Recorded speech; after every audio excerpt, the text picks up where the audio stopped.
Olá a todos, sejam muito bem-vindos ao canal Lightworkers Trabalhadores da Luz. Gratidão por estar aqui com vocês mais uma vez. Em algum momento da nossa jornada espiritual, você já deve ter se deparado com frases como essas: Eu sou espiritualizado. Eu vibro em outra frequência. Essas pessoas, elas ainda estão adormecidas. Pois bem, talvez elas estejam realmente, de fato, adormecidas. Entretanto, talvez você também esteja, só que sonhando com uma versão mais bonita do seu próprio ego. Hoje eu quero te dizer uma coisa que talvez ninguém nunca tenha dito com clareza. Apesar de ser algo polêmico e desagradável, nós temos que desenvolver uma atenção para esse aspecto. O ego espiritual é um dos maiores obstáculos na verdadeira jornada do despertar, porque ele está sempre disfarçado de luz. Quando a gente começa a despertar, tudo parece mágico, tudo é novidade, um mundo completamente diferente. Você descobre que existe algo além do visível, sente que existe uma presença superior, começa a perceber sinais que antes você não conseguia, começa a perceber também sincronicidades, intuições. É aí que vem a armadilha.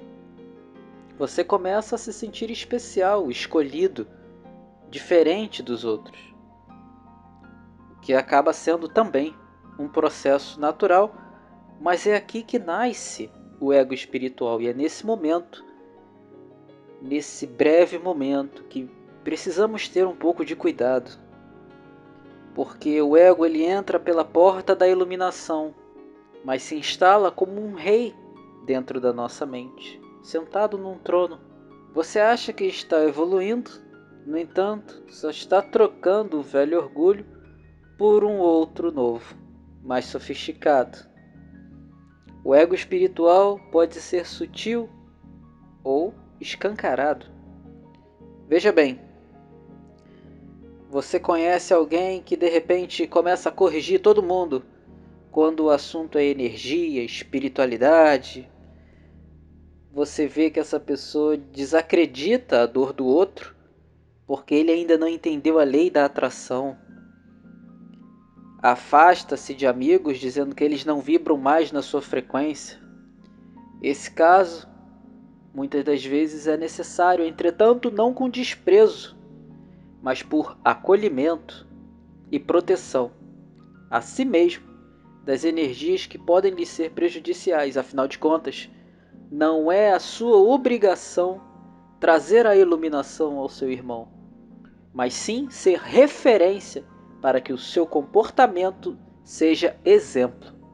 E às vezes também você já se deparou com pessoas falando com desprezo e desdém das religiões que muitas das vezes serviram como consolo, apoio e acolhimento.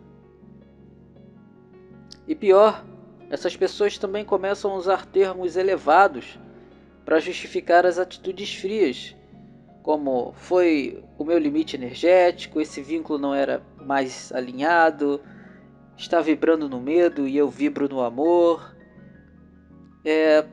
Realmente, mas será que essa é a verdade? Ou será que essa pessoa só está usando a espiritualidade para mascarar sua dificuldade de se relacionar?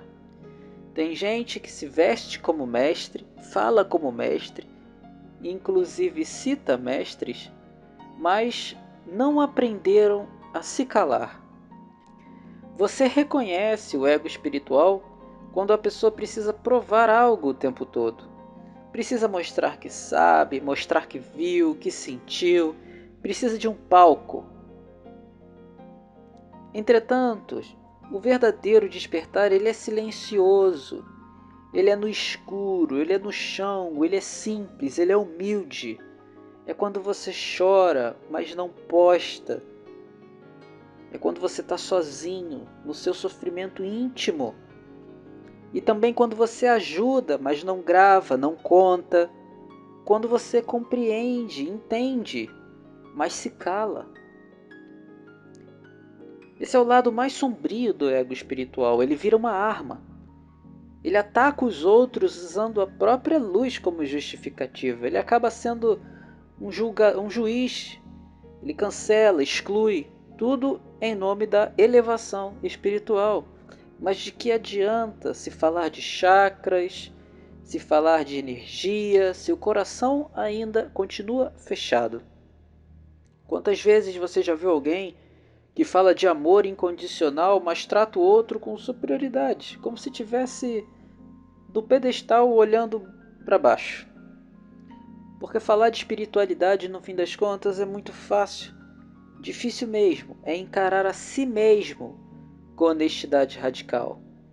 Às vezes esse exemplo pode ser para uma pessoa que você conheça, ou quem sabe para si mesmo. Às vezes é preciso desaprender, desfazer conceitos, títulos, mantras decorados. Às vezes é necessário voltar para o essencial, para o básico, para o silêncio da sua própria mente. O verdadeiro desperto é aquele que continua humilde, que sabe que sempre há algo a aprender, que olha para o outro, ainda que esteja perdido, mas olha com compaixão e não com desprezo. A luz não precisa provar que brilha, ela apenas é. A jornada espiritual é real. A consciência de fato se expande, a alma desperta, mas isso não te torna melhor do que ninguém. Te torna mais responsável, mais atento, mais compassivo. Como dito anteriormente, o desperto ele carrega consigo a responsabilidade de ser referência de comportamento. Não que seja a obrigatoriedade do desperto despertar o irmão. Até porque o processo de despertar é algo pessoal, é algo íntimo. Nós não temos esse poder. Entretanto, sim, podemos influenciar as pessoas simplesmente com o nosso comportamento, o nosso jeito de ser. O ego espiritual é uma sombra muito bem disfarçada. E só quem tem coragem de se olhar com verdade pode começar a superá-lo. Então eu deixo essa pergunta aqui para você. Você quer realmente despertar? Ou quer apenas se sentir especial por acreditar que já despertou? O verdadeiro mestre, lembrem-se disso, é aquele que ainda se ajoelha diante do mistério. Por hoje ficamos por aqui. Muito obrigado pela atenção e pelo momento de compartilhamento. Que a verdadeira luz possa nos guiar e iluminar os nossos passos.